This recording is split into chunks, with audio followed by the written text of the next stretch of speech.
good results. A considerable portion of the happenings of life comes to us without any direct choosing on our part, and such happenings are generally regarded as having no relation to our will or character, but as appearing fortuitously, as occurring without a cause. Thus one is spoken of as being lucky and another unlucky, the inference being that each has received something which he never earned, never caused.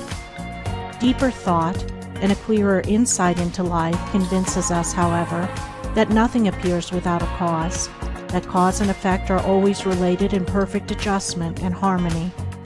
That being so, every happening directly affecting us is intimately related to our own will and character, is indeed an effect justly related to a cause having its seat in our consciousness. In a word, involuntary happenings of life are the results of our own thoughts and deeds. This, I admit, is not apparent on the surface, but what fundamental law, even in the physical universe, is so apparent?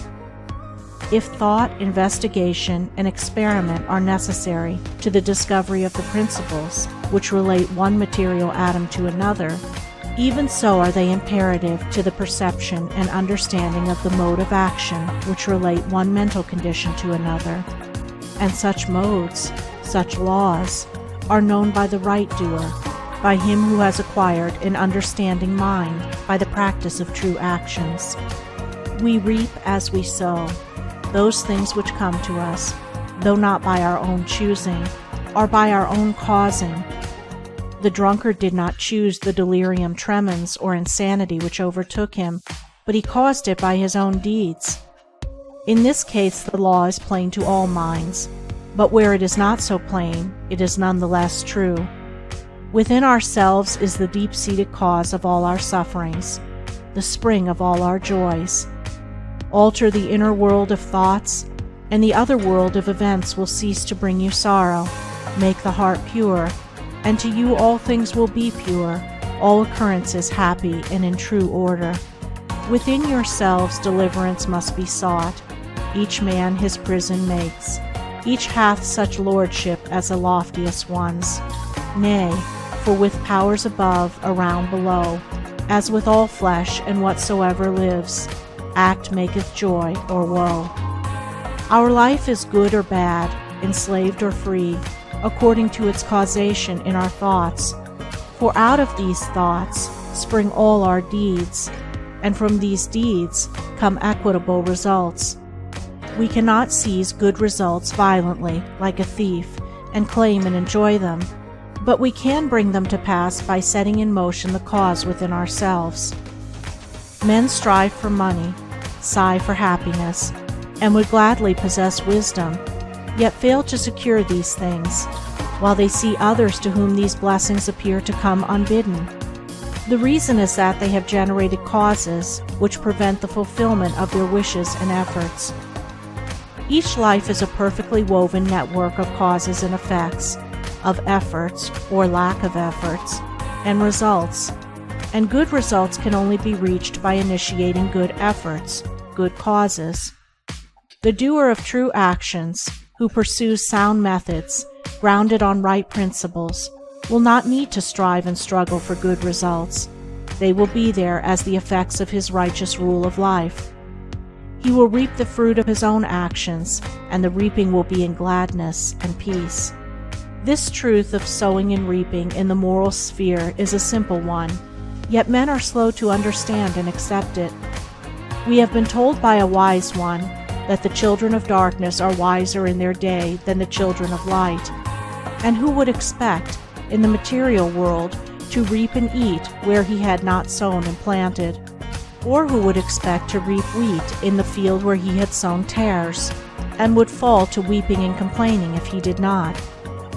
Yet this is just what men do in the spiritual field of mind and deed.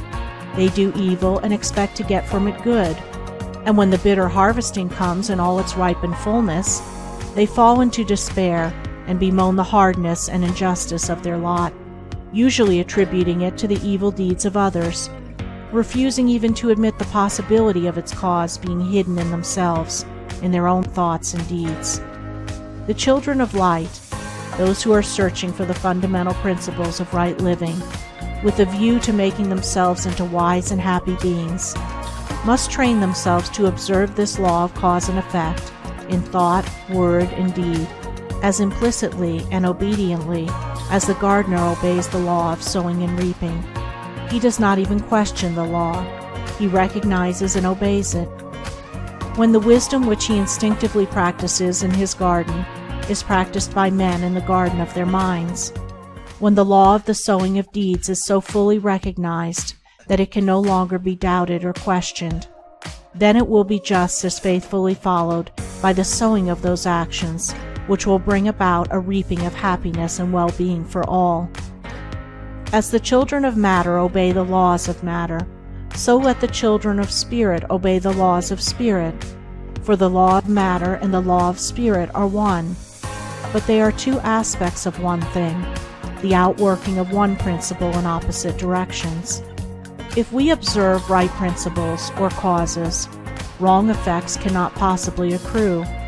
If we pursue sound methods, no shoddy thread can find its way into our web of life, no rotten brick enter into the building of our character to render it insecure. And if we do true actions, what but good results can come to pass? For to say that good causes can produce bad effects is to say that nettles can be reaped from a sowing of corn. He who orders his life along the moral lines thus briefly enunciated will attain to such a state of insight and equilibrium as to render him permanently happy and perennially glad. All his efforts will be seasonally planted. All the issues of his life will be good. And though he may not become a millionaire, as indeed he will have no desire to become such, he will acquire the gift of peace, and true success will wait upon him as its command.